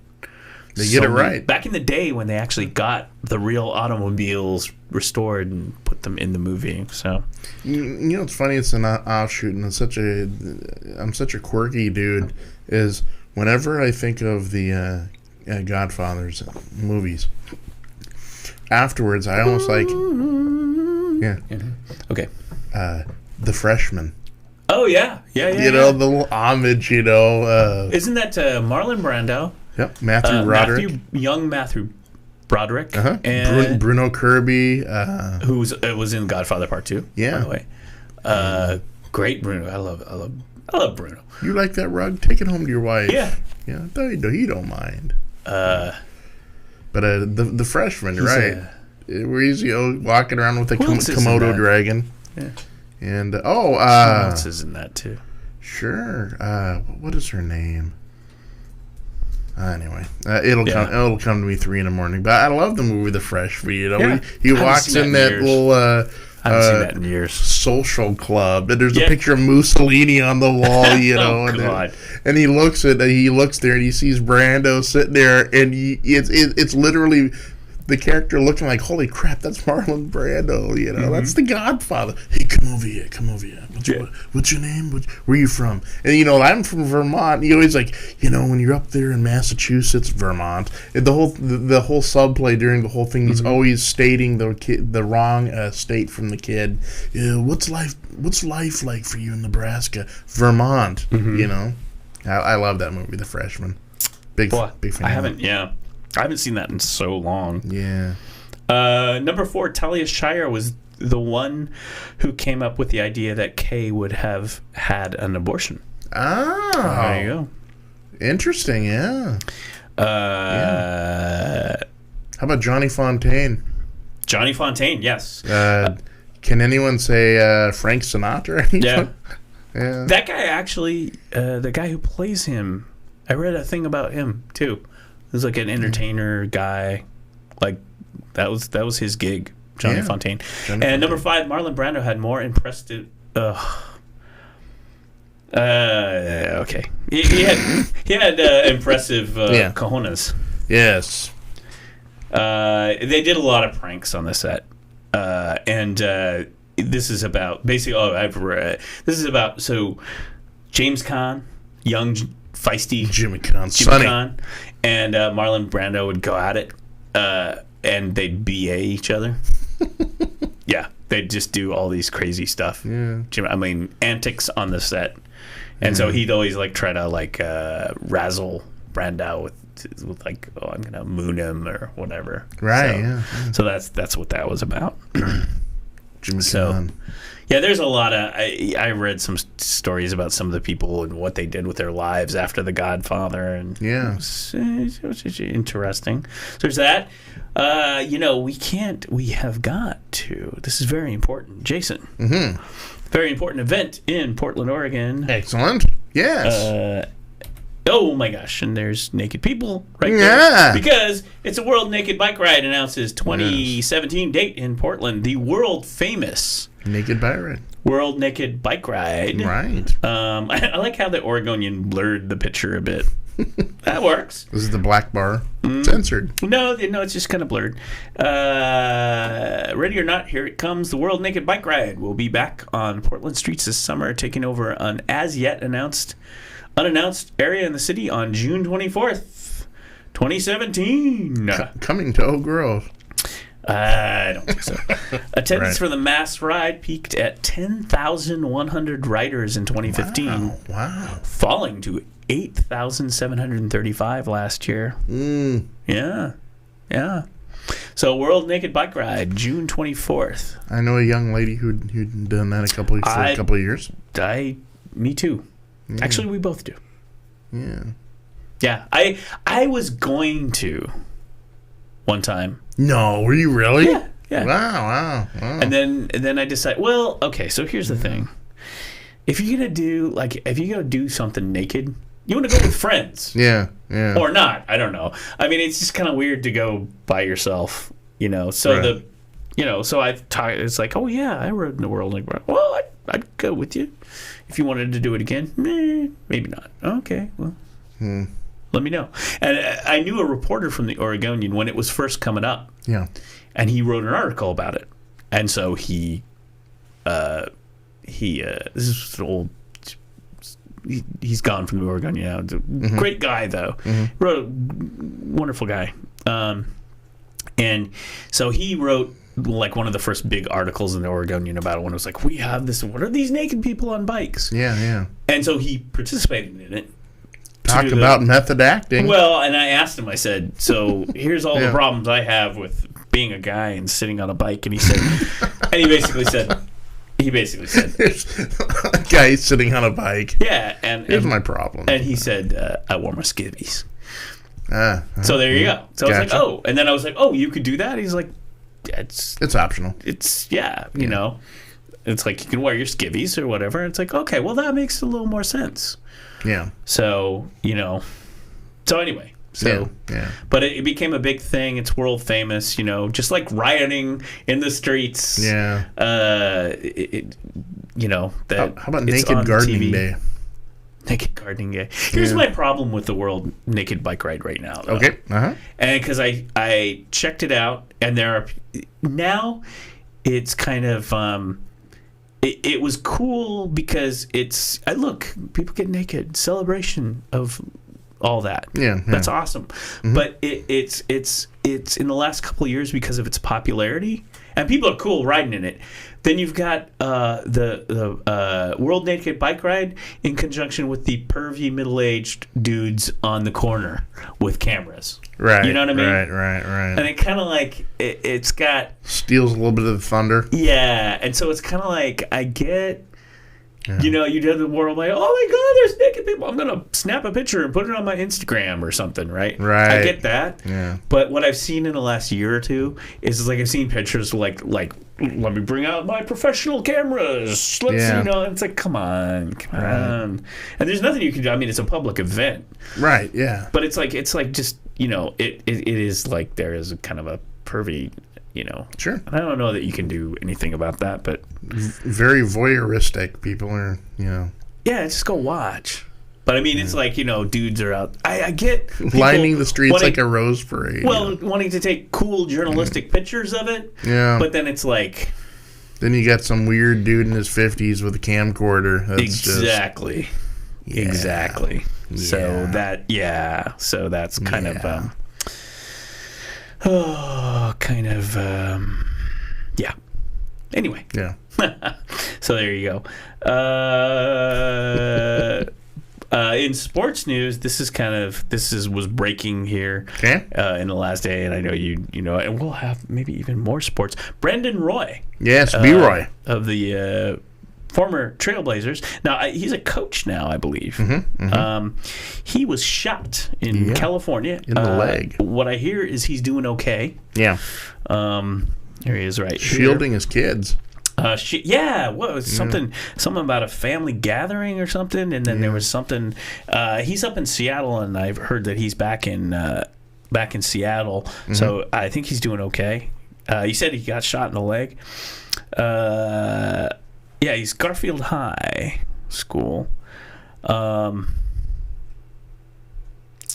So he was shot at an outdoor gathering in the Los Angeles area. reportedly an innocent bystander in what may be a gang-related shooting. So Right. So that's, but it sounds like he's going to do okay. So that's kind of in the big sports. Brandon Roy, Right. Do you do Etsy? Do people do Etsy? You got crafty stuff going on. Etsy is like, the crafty place online. Mm-hmm. You know this, right? Say again. Etsy. Yeah. You know the Etsy. Yes. Okay. So Etsy, and I'll pull up here. Etsy has been like, look, here's Etsy right here. Front page Etsy. Yes. A dog in a sweater. Bulldog in a sweater. So this is like a crafty thing. This is where you sell your crafts. Mother's Day gifts, personalized and customized jewelry. So this is like you, Jason, wedding. Maybe you might make wedding party gifts, craft supplies and tools. Excuse me. And so you make stuff. It's really for the crafters, for people who are crafters. And so it's a very popular site for handmade type things, jewelry, that sort of thing. Yeah. And so if you do crafting things, Etsy would be a place you would go sell, like an eBay for kind of the crafty kind of people. Well, Etsy has ousted its CEO and is laying off 8% of its staff, and they really were groundbreakers in this kind of economy. Yeah. I call this the boardroom bloodbath by vulture capitalists. Yeah. And that is not my own. That is from a entrepreneur that I knew several years ago who had the same thing happen to him at his footwear company. Chad Dickerson is the outgoing CEO. So they're making changes. Company's not making enough money. And I should be losing my voice right now. This is par for the course. Why don't I take a drink of water? Have a lozenge. Yeah. So they're getting competition with eBay and all of that. Yeah. But they were a groundbreaking site for people really doing social selling, like crafting things and doing things. Yeah. Anyway. Hey, have you seen the latest Katy Perry news? She is going into a tailspin hard, man. I have not. Katy Perry goes from Hillary Stumper to casual racist. She really? Yeah. I don't know if she's off the meds or off the reservation or what, but she's made some very casual racist remarks, like literally within the last week. And where is this reported? Page 6, New York. Oh, Page 6. Well, you can't fight Page 6. No. Now, I don't know if I did save this. Did you hear about the Fire Festival? The Fire Festival. Yes, this is the new. I have to pull up the link here. I'll pull it from my main timeline here. The Fire Festival was a new kind of festival. I'm sorry, my throat's. I'm going to end up sounding like poor Mark Hamill did at Star Wars Celebration, who had laryngitis and worked through it. Here we go. Here's a picture of the Fire Festival. Like I said, par for the course. This is our buddy Nick Bilton, which I know one of my journalism friends apparently can't stand Nick Bilton, maybe for a good reason, but in Vanity Fair, writing for Hive, exclusive, the leaked Fire Festival pitch deck is beyond parody. Okay, so what it was, and there was a video, this happened about a week ago, last weekend. What the Fire Festival was, is they had, I don't know if the video's here, basically it was the they they're throwing a festival, a music experience festival. At this Bahama island once owned by Pablo Escobar. Ooh. And the video, they hired a whole bunch of models. It's not Fire Island, is it? No. Exuma, I think is what it's called. Oh. And they hired a bunch of models, and the models are all like out there jumping off of yachts and everything. Yeah. And it was exclusive, and it was like upwards of $1,000 a ticket tickets go up to like $200,000 or something like that, and you're going to be in a villa, and you buy a ticket, Jason. You're going to go down there, and you're going to go be in a villa, and it's going to be music, and you're going to hang out with models and the sexy people, and have great food, and listen to DJs and great music. And so it turns out people showed up, and it was a debacle, and they had people like Kendall Jenner is going to be there, and all these influencers, and this is a Ja Rule, and this other guy who conceptualized the whole thing. Sure. And so what happened is the luxury cabanas appeared to be, reading from the article, the luxury cabanas appeared to be disaster relief tents. There were no lights. The lavish spread turned out to be a couple of wedges of whole wheat bread, school cafeteria-style sliced cheese, and other accoutrement that appeared picked from a garbage. Wow. And those were only the trivial problems. There wasn't enough water. People were fainting in the airport. Luggage was lost. Jeez. And a photo of a vacant concierge cabana, which was really just a few 2x4s with a cheap roof, became a meme across social media. People were stranded on the island. Ja Rule, a co-founder of the event, took to social media to announce that this wasn't his fault. He literally capitalized "not my fault" for emphasis, even though it really was his fault. And his co-founder, Fire CEO Billy McFarland, said it was the worst day of his life. I guess so. The best part of this entire weekend was that there isn't an Instagram filter yet that can make disaster relief tents and sliced bread and cheese on a styrofoam plate look luxurious. And so this was a huge debacle. Huge. Because this thing was played up to be this gigantic thing with all the influencers, and they wanted people get on your Kendall Jenner Instagram and all of that, and do this thing. I'm gonna pull up the try to pull things up off the network. That is awesome. So I wish I could have gone to that. Yeah, it was. I would have been all over that. It was a debacle. Oh, I would have been all over that cafeteria cheese. Yeah. Oh yeah. No, it was. So I mean, the whole thing is, it was like exclusive for the exclusive elite 1%. You're gonna have the most awesome time. Yeah. You know how this thing is pitched, right? Oh yeah. And guess what? Not so much. The speculation is they didn't sell enough tickets. They didn't get investors. Here is some of the pitch deck you can check out. Fire. And it's Fyre. Fire. They showed up wanting Martha's Vineyard, and it turned out to be Fresno. Bahamas. You've got to confidentially... Fire defines how we engage audiences, consume media, and share content by connecting consumers, celebrities, and brands through live experiences. Wow, that could be. They could have just talked about NuzBox right there. The problem: recorded music venue revenue is under pressure. So this is their slide deck to investors. Gotcha. And so this is just like Fire removes the friction for securing talent. So actually, what I learned from this, slide deck is it wasn't. It was a festival, and they're going to make this big splash, and it was going to be the most historic thing ever. And there was a scathing.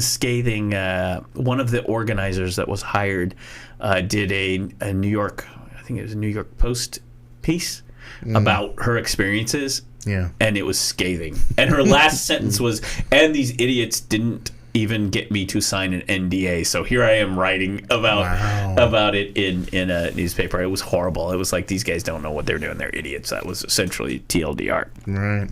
But the thing I found out from the slide deck is it wasn't just a festival. It is an app. Fire removes the friction to securing talent. So it's like musicians, athletes, models, influencers. So say you're Pepsi and you want to do a really bad ad where you have protesters and you want Kendall Jenner to give the cops a Pepsi. Sure. You would use the Fire app to get a hold of Kendall Jenner. Yeah. And do that. I guess she would be an influencer, a model. I don't know. Probably, Talent Network. And look at the Talent Network they have here. And people looked at this and they said, I don't think Jamie Foxx, Queen Latifah, Iggy Azalea, Lil Wayne, which quite a lot of stuff on the face there, Lil Wayne. DJ Khaled. Someone said, I don't think Queen, in my Facebook said, I don't think Queen Latifah would be part of this. But anyway, buyers talent. So the slide deck is all about this gig economy app. So they're trying to sell you something. Right. Yeah. Well, they're looking for investors, right? Gotcha. Yeah. But it's a festival. But they're talking about this gig economy app. And what's a gig economy app?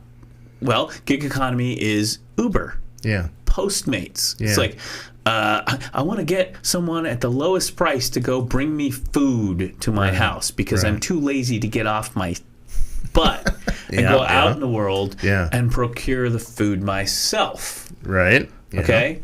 Right? And then you bid on it. Right. And there's a site that people bid on stuff and they do video production. It's just nonsense. It's like $60. Okay, great. You go have fun with that if you can find someone to do your all-day wedding video for $60 or whatever. I mean, it's not $60, but it's bad. You get the idea. It's the lowest bidder. Yeah. It's how hungry are you? Are you hustling? Are you hungry? That's the gig economy. Yeah. Right? It turns everyone into a little rat. Hustle, hustle, hustle. And it makes money for the people with the apps. That's the gig economy. Right. Think Uber. Think that whole Uber, Lyft, Postmates and all that stuff. Yeah. Well, so they're creating this gig economy app for the influencers, for the models and talent. So what happens when you have a gig economy? What happens when you try to take over the market, which is lucrative for the people building the app, like Uber or whatever? Although Uber's been losing money. I'm so sorry, Uber. Yeah. But anyway, what happens is it's a race to the bottom.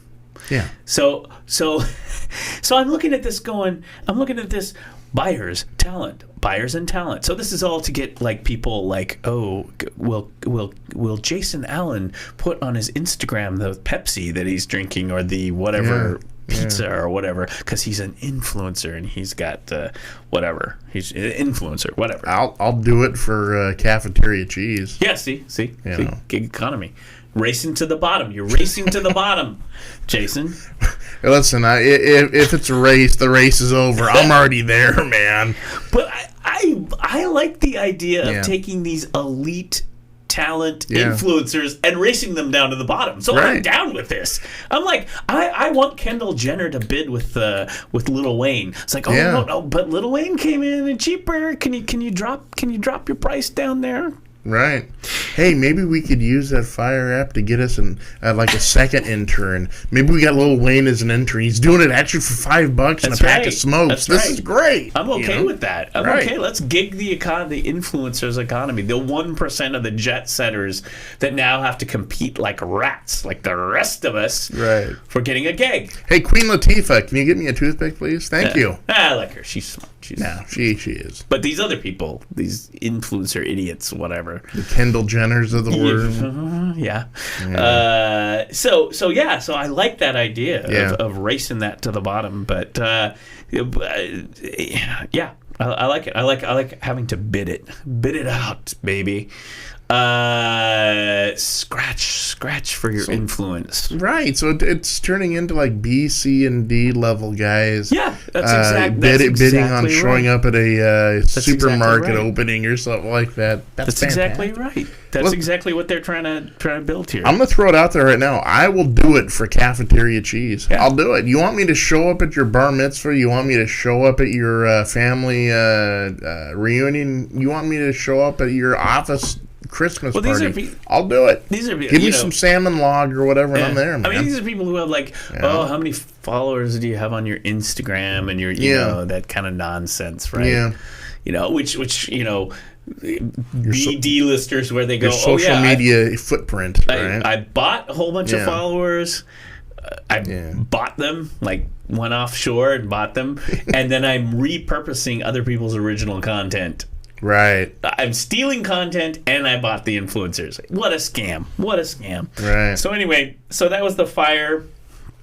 So that kind of blew me away. Yeah. Fire assesses a 10% fee to buyers and does not take a commission from talent on booking. So, I mean, unlike the other models where they take a fee off the top to the poor people who are trying to get a gig. Must be great to be a 1%er. Right. And then here we go. Here's the Fire Festival. Ooh, Fire Festival. Come seek, for searching is the foundation of fortune. Oh boy. Yeah, look at that. Foundation of fortune. See, sounds like a pyramid scheme. There's a model. Yeah, it was. Next thing you know, they actually said it wasn't, but that's what some. What if we reimagined what it means to attend a music festival? Oh gosh. What if you can't reimagine? It's already been done. It's called Coachella. It's called the actual experience exceeds all expectations and is something that's hard to put to words. It will ignite that type of energy, that type of power in our guests, our vision. Sponsored by Amway. Yeah. So there, so year one, water overview. Year one. So what happened? Welcome to the Fire Festival. Oh, here. Do we have the actual? Oh, okay. I'm surprised it's not. You got to see the video. We should do our own. Why don't we create our own thing instead of Fire? We're just going to call it Ponzi. Wait, this is the better one. The Ponzi app. So headliners, major, and they're kind of like, fire starters.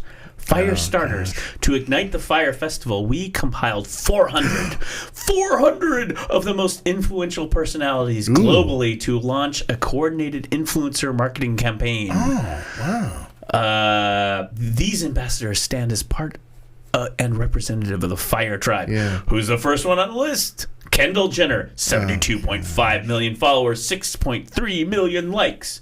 Emily Ratajkowski, she's like some model. 10.6 million followers, 48,000 likes. Bella Hadid, she's another model. Model. Marcus Butler, I don't know. I have no idea. Model. I got it, though. We're going to do that. Let's start up our own app, right? Bunch of models. Tells you how many flew. These are the Fire starters. There's just a long list. Wasn't that a Prodigy song? Stipe Miocic, I think he's like a fighter or something. So there's an athlete. Chris Johnson. Chris Johnson, he's a football player. Football player, yeah. Yep. 159. So, yeah. These are all the Fire starters. Corey Liuget, football player. Anyway. Oh, he's a kicker, isn't he? Corey Nugent? Luch, I don't know. Oh, boy. Don't care. Yeah. Fire starters. Here's Kendall. Anyway. Oh, boy. And it turns out it was all BS. Yeah. And so what happened was people are trying to get off the island because they need water and food. It sounds like Survivor. Yeah, well, it was equated to Fire Festival turned into Lord of the Flies. And so then what happens was, so they came out and the organizer, this guy, he said, well, next year we'll get you extra tickets. Hey, you're live on the air right now. Hello? Yes? I'm here. She's here. The wife is here. I can't hear you. Well, that's okay. You're on the show. I put your thing up to the microphone. Dude, I can't hear you. Anyway. Okay. Just walk down the stairs. Oh, okay. Gotcha. Okay. So that's that, and that's the Fire Festival, and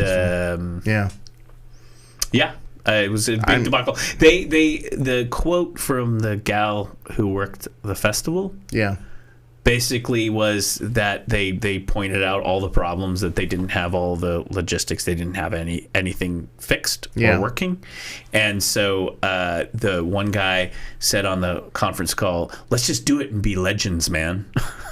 Be legends. Oh, they did. So I think that's kind of wrapping it up, because you got to go. We got to cut out of here, don't we? Cut out of here? Yeah, sure. Why not? Don't we? Sure. Don't we? Yeah. You got your ride. You got your Uber. Yeah, my Uber ride is here. Is your Uber ride here? No, she's outside. The wife. Yeah. Oh, okay. I'm all over this. I think we should whole scale make our own app instead of calling it Fire. Here's we're gonna call it Ponzi. Oh yeah. Yeah. And we're just going to get absolutely, instead of getting influencers, we're going to get uninfluencers. We're going to have people show up that actually are going to take away people. Yeah. Well, I mean, it's when you just, I don't know. You got to see this video. It's just like all these models jumping in. It's a one percenter kind of thing. Yeah. And the whole, it's a whole exclusivity. Man. Come on. Stop it. Have we reached that yes, we reality have. TV circle of hell? Yes, we have reached that circle of hell. Because back in our day, it would be like, hey, people just get together and do stuff and things. Yeah, back in our day, it would be like Cyndi Lauper and Hervé Villachez. I mean, I don't know. I was never a Deadhead, but I don't think the Grateful Dead were like such an exclusivity thing. It was just like, the Deadheads would just show up with the VW van, right? In a cooler. And a tent. Yeah. Listen to some jam tunes. Yeah. So. Yeah. But anyway. Fire.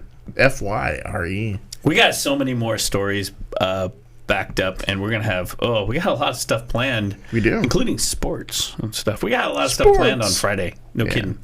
We got. It's going to be a fun day. Yeah. And it's going to be Cinco de Mayo, too. Yeah. One of my favorites. Right, yeah. I like the Latin music. I like the stuff. So. Yeah. Any final thoughts? Final thoughts. Jason's final thoughts.